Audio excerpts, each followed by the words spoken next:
ہمیں اس ماہ مبارکہ سے مستفید ہونے کا دیا، اس پر ہم رب العالمین کا جتنا شکر ادا کریں کم ہے۔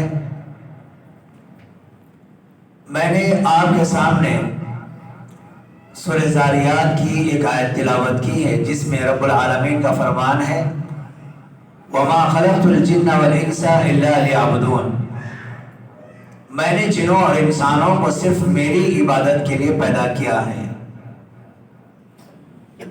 یہ مختصر سی آیت بڑی جامع آیت ہے اور اس میں انسان کی ساری زندگی کے مقصد کو واضح کر دیا گیا ہے، اللہ تبارک و تعالیٰ کی کیا منشا ہے، اللہ کیا چاہتا ہے، اس آیت کے ذریعے سے واضح کر دیا گیا۔ میں نے جنوں اور انسانوں کو صرف میری عبادت کے لیے پیدا کیا۔ معزز حاضرین، مختصر طور پر جان لیں کہ عبادت کس کو کہتے ہیں۔ عام طور پر ہمارے نظریے سے یا ہماری معلومات کے حساب سے 5 وقتہ نماز پڑھنا، روزے رکھنا، زکوٰۃ ادا کرنا اور حج کرنا، عمرہ کرنا، قرآن کریم کی تلاوت کرنا، ذکر و اذکار کرنا، ہم نے اس کو عبادت سمجھا ہے۔ یقیناً یہ عبادت ہے، لیکن ہماری زندگی کا ہر خیر والا عمل عبادت کے اندر ہے۔ ہمارا اٹھنا، بیٹھنا، چلنا، پھرنا، گفتگو کرنا، کھانا، پینا، معاملات، یہ ساری کی ساری چیزیں عبادت کے اندر داخل ہیں۔ عبادت کی کئی ایک تعریفیں کی گئی ہیں۔ مختصر تعریف عبادت کی اور جامع تعریف عبادت کی یہ کی گئی ہے کہ طاعت اللہ بفعل اوامرہ واجتناب نواہیہ مع محبت اللہ و خوفہ و رجائہ۔ عبادت کیا ہے؟ یہ اللہ تبارک و تعالیٰ کی اطاعت ہے، اللہ تبارک و تعالیٰ کی فرما برداری ہے۔ کن چیزوں میں اللہ تبارک و تعالیٰ کی اطاعت اور فرما برداری کرنا ہے؟ جو کام بفعل اوامرہ، اس نے جن کاموں کے کرنے کا حکم دیا ہے وہ کام انجام دینا ہے، اور جن کاموں سے اللہ تبارک و تعالیٰ نے روک دیا ہے ان کاموں سے رک جانا، یہ عبادت ہے۔ آپ چھوٹی سی چھوٹی نیکی کر رہے ہیں، یہ عبادت کے اندر داخل ہے، یا چھوٹے سے گناہ سے بھی اگر آپ بچ رہے ہیں تو یہ بھی عبادت کے اندر داخل ہے۔ نیکی کرنا عبادت میں داخل ہے، برائی سے بچنا عبادت کے اندر داخل ہے۔ اب یہاں پر سمجھنے کی بات یہ ہے کہ ہمارا ہر عمل اللہ کی اطاعت میں ہو، اللہ کی فرما برداری میں ہو، اللہ نے جو حکم دیا ہے اس کے مطابق ہو، اور ان ساری چیزوں سے بچ جانا ہے جس سے اللہ تبارک و تعالیٰ نے بچنے کا حکم دیا ہے۔ اللہ تبارک و تعالیٰ کی اطاعت ہم کیسے کریں گے، اس کے اوامر اور نواہی کو ہم کیسے جانیں گے؟ اس کے لیے رب العالمین نے قرآن مجید کو نازل کیا اور اس کی عملی تفسیر کے لیے نبی کریم صلی اللہ علیہ وسلم کو مبعوث فرمایا۔ مختصر یوں جان لیں، اللہ تبارک و تعالیٰ کی اطاعت، فرما برداری نبی کریم صلی اللہ علیہ وسلم کی لائی ہوئی شریعت کے اندر موجود ہے۔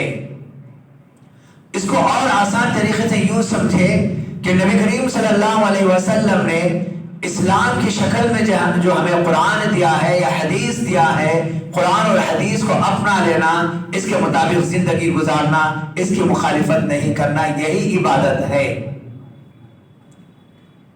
اگر ہم کوئی عمل، چھوٹا سا چھوٹا عمل کریں، لیکن وہ عمل نبی کریم صلی اللہ علیہ وسلم کی اس لائی ہوئی شریعت، اللہ تبارک و تعالیٰ کی اس بھیجی ہوئی شریعت کے مطابق اگر نہیں رہا تو پھر یقین جان لیجئے اتنا اچھا عمل بھی رب العالمین کی بارگاہ میں قابل قبول نہیں ہے۔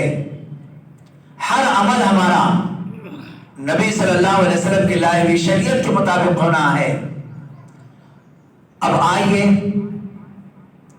हमने एक बहुत बड़ी नेकी की है, लेकिन उस नेकी का ताल्लुक इस्लाम से नहीं है, तो क्या वो नेकी हमारी अल्लाह की बारगाह में कबूल होगी? हरगिज़ कबूल नहीं होगी। इसके लिए एक बंदे को ईमान का ले आना लाजिम और जरूरी है, कलमे तौहीद का इकरार करना लाजिम और जरूरी है। आप इबादत कर रहे हैं, नमाजें पढ़ रहे हैं, लेकिन आपके अंदर ईमान मौजूद नहीं है, तो ये आपका नमाज पढ़ना कोई फायदामंद नहीं है। रमजान मुबारक में बहुत सारे गैर मुस्लिम भी रोजा रखते मुसलमानों को देखकर, उन्हें कोई अजर व सवाब मिलने वाला नहीं है। ईमान के साथ आपकी ये इबादत होनी चाहिए। देखिए, अब्दुल मुत्तलिब जो अल्लाह के नबी सल्लल्लाहु अलैहि वसल्लम के दादा हैं, इनके बड़े खिदमात हैं। ऐसे काम ये अंजाम दिए कि शरीयत ने इन कामों के करने पर बहुत बड़ा अजर रखा। अब्दुल मुत्तलिब बड़े मेहमान नवाज थे, बड़े फयाज थे, अल्लाह की राह में खर्च करने वाले थे, काबतुल्लाह के मुतवल्ली थे, हाजियों की मेहमान नवाजी करते, उनके खाने और पीने का इंतजाम करते। बहुत बड़ी नेकी है। मस्जिद हरम की खिदमत गुजार थे, लेकिन ईमान उनके अंदर मौजूद नहीं था। इस ईमान के ना होने की वजह से उनकी ये नेकी रायगा चले गई।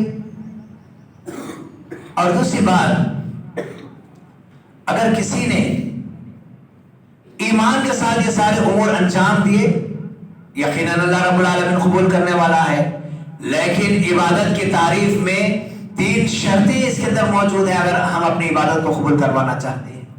पहली चीज, जो भी इबादत आप करेंगे मआ महब्बतिल्लाह, अल्लाह की मोहब्बत में आपकी इबादत होनी चाहिए। व खौफिही, अल्लाह के खौफ से आपकी इबादत होनी चाहिए। व रजाइही, और जो इबादत आप कर रहे हैं इसके सवाब की उम्मीद अल्लाह से रखकर आपको इबादत करना है, तभी आपकी इबादत काबिल कबूल है। मिसाल के तौर पर, मैं नमाज अदा कर रहा हूं या सदका और खैरात कर रहा हूं, लेकिन मेरी ख्वाहिश और तमन्ना यह है कि लोग मुझे नमाजी कहें, लोग मुझे सखी कहें, फयाज कहें, या मैं जिस मुकाम पर काम करता हूं वहां के मालिक को दिखाने के लिए बहुत सारे अच्छे काम कर रहा हूं। या अल्लाह की मोहब्बत में आपने काम अंजाम नहीं दिया। आप काम बहुत अच्छा कर रहे हैं, बहुत बेहतरीन काम कर रहे हैं, बहुत अजर वाला काम कर रहे हैं, लेकिन मोहब्बत अल्लाह की जगह आप किसी और के खातिर ये काम अंजाम दे रहे हैं। आपकी इबादत अल्लाह की बारगाह में काबिल कबूल नहीं है, अल्लाह ताला इसको कबूल नहीं करेगा। इसीलिए अल्लाह के नबी सल्लल्लाहु अलैहि वसल्लम ने फरमाया, मन सल्ला युराई फक़द अशरका व मन सामा युराई फक़द अशरका व मन सद्दक़ा युराई फक़द अशरका। कि अगर किसी आदमी ने लोगों को दिखाने के लिए नमाज पढ़ ली, लोगों को दिखाने के लिए रोजा रख लिया और लोगों को दिखाने के लिए सदका और खैरात किया, नबी सल्लल्लाहु अलैहि वसल्लम फरमाते हैं कि उसने शिर्क किया। ये शिर्क अकबर नहीं है जिससे बंदा इस्लाम से खारिज हो जाता, ये शिर्क असगर है। लोगों को दिखाने के लिए, रियाकारी के लिए कोई काम अंजाम दे तो फिर ये शिर्क असगर है, ये कबीरा गुनाह का मुर्तकिब हो जाता है। नेकी बहुत अच्छी है, काम बहुत अच्छा है, इबादत बड़ी अच्छी है, लेकिन अल्लाह की मोहब्बत में काम अंजाम नहीं दिया गया, तब वो काम इबादत नहीं कहलाएगा।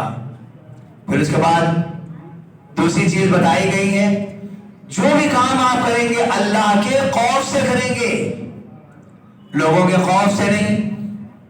अगर मैं ये गुनाह करूंगा अल्लाह ताला मेरे मुआखजा करेगा, अल्लाह ताला मुझे पकड़ेगा, क़यामत वाले दिन मेरी बात फुर्स होगी, खबर का अजाब मुझ पर होगा, जहन्नम में रसीद हो जाऊंगा।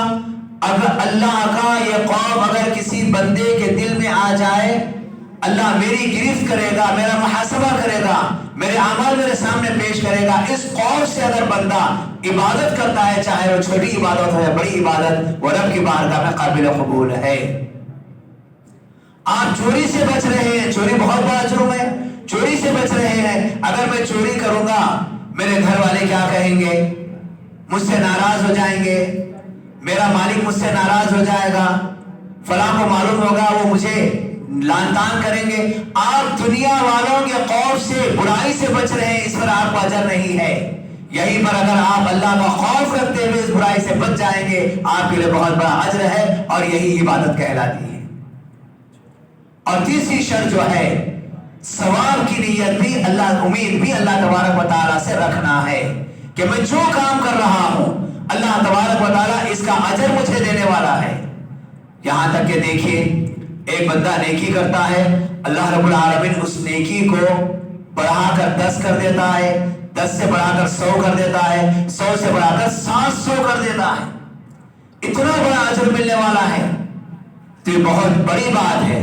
तो हमारी इबादतों के अंदर ये बात वाज़ेह तौर पर होना चाहिए, जो भी इबादत करेंगे हम, एक तो अल्लाह तबारक व तआला की इताअत और फरमाबरदारी में हमारी इबादत होनी चाहिए, दूसरे अल्लाह की मोहब्बत में, अल्लाह के खौफ से और अल्लाह से सवाब की उम्मीद में इबादत होनी चाहिए।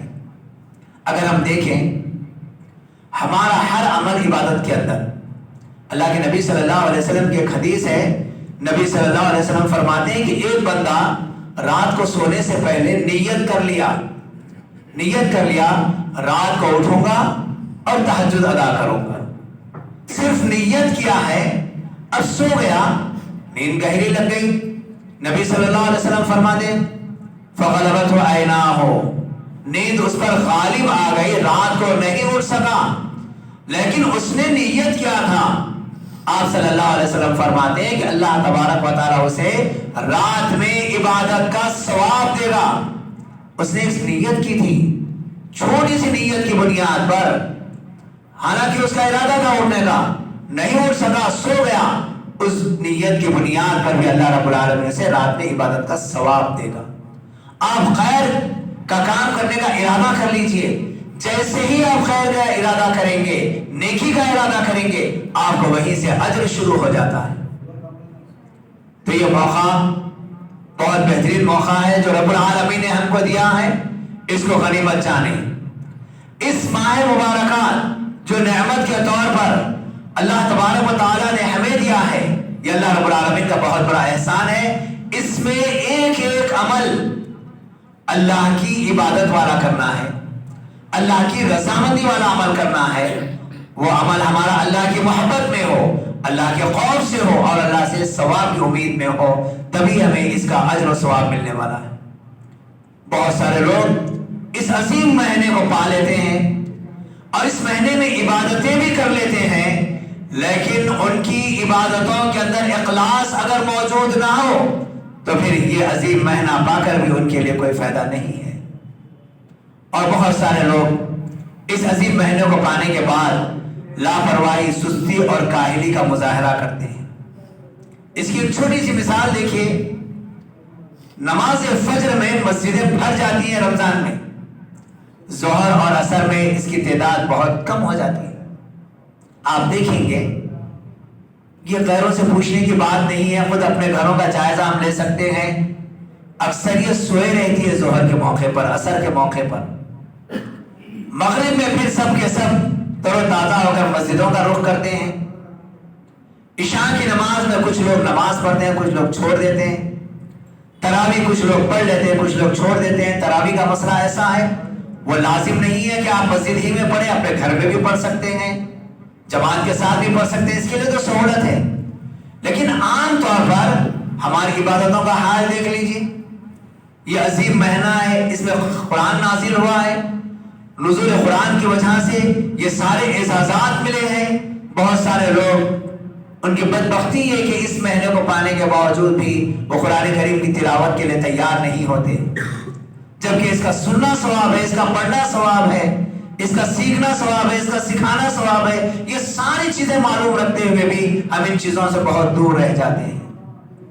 और ये महीना है, हम अल्लाह रब्बुल आलमीन के सामने हाजिर हो जाए, गिड़गिड़ाएं, आजिज़ी में इनके सारी करें, अपनी गलतियों को अल्लाह के सामने पेश करें, और यकीनन अल्लाह रब्बुल आलमीन दुआओं को सुनने वाला है और हमारे हालात को तब्दील करने वाला है। इतना यकीन हमको है, उसके बावजूद भी हम अल्लाह की बारगाह में आकर आजिज़ व इनकिसारी के लिए तैयार नहीं है। मैं आप तमाम से यही गुजारिश करूंगा, खुसूसन नौजवानों से, عام طور پر کچھ لوگ یقینی طور پر رمضان المبارک کو رمضان المبارک کا مہینہ تصور کرتے ہوئے اس میں عبادتوں میں لگ جاتے ہیں۔ اس مہینے میں نیکیاں کمانے کے لیے کثرت سے قرآن کی تلاوت کی جاتی ہے، ذکر و اذکار کیا جاتا ہے، صدقہ و خیرات کیا جاتا ہے، کچھ لوگ اس میں لگے ہوئے رہتے ہیں۔ لیکن مسلمانوں کا ایک طبقہ ایسا ہوتا ہے، رمضان المبارک کا مہینہ آتے ہی اس کو کھانے پینے، خرید و فروخت کرنے اور پھر رات میں جاگنے کا ایک بہترین ذریعہ اس کو تصور کرتے ہیں۔ آپ نماز مغرب کے بعد نماز عشاء کے موقع پر یا پھر تاخراتوں میں آپ مسلمانوں کی حالت دیکھ لیجئے، پھر ہوٹلوں کے پاس چلے جائیے، کتنی بھیڑ نظر آئے گی۔